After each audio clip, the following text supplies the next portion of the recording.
So next is the intervertebral disc that connects the bodies of the adjacent vertebrae between the superior and the inferior surface of the adjacent vertebrae. And you see the thickness, it's more thicker towards the lumbar and the cervical regions, and it also contributes the formation of the secondary uh, curvatures of the spine.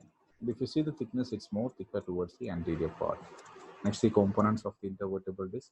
It's made up of an outer fibrocartilaginous ring known as the annulus fibrosus, which encloses a central core which is formed by the gelatinous mass that's known as the nucleus pulposus.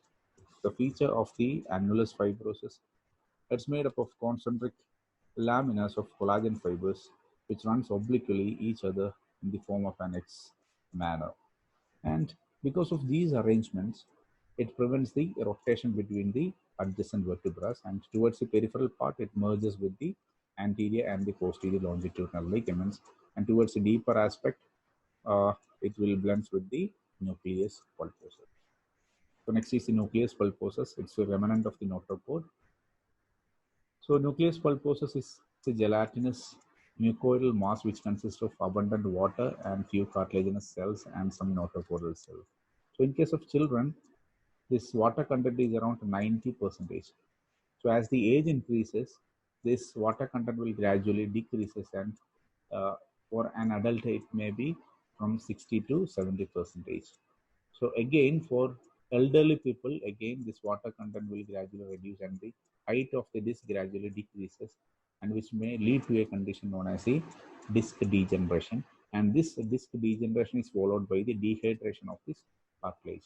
So if you see the uh, uh, blood supply of this cartilage is avascular. This intervertebral disc is avascular, except at its peripheral part. Peripheral part has got the arterial supply by the plexus of vessels, and remaining the major part, it is avascular. So only peripheral few, this superficial part only, it's receiving the nutrition, and the remaining part, it doesn't have any direct blood supply. It receives only through the diffusion. So that's why the degenerative chances are more.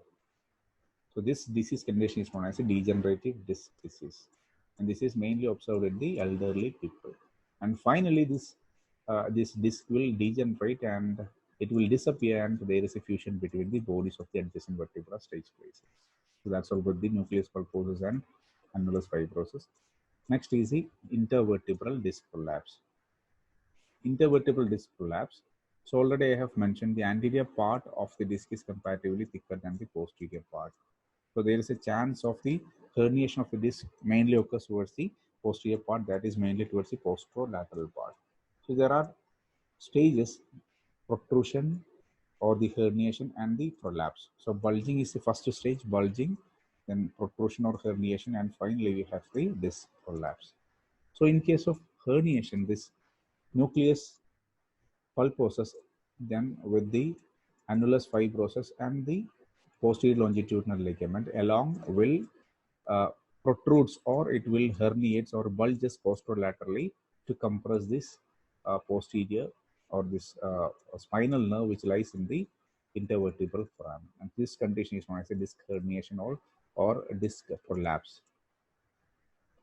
So this is the second stage, and the final stage of this is the tearing of this annulus fibrosus. So here you can see in this picture, this annulus fibrosus has been teared because already it's very thin towards the posterior part. Posterior part of the disc is thinner than the anterior part.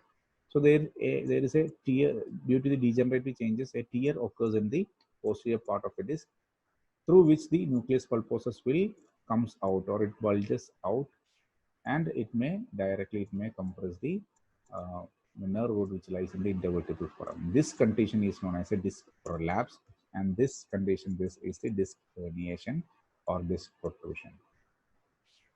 So this is the applied anatomy which is related with the intervertebral disc prolapse.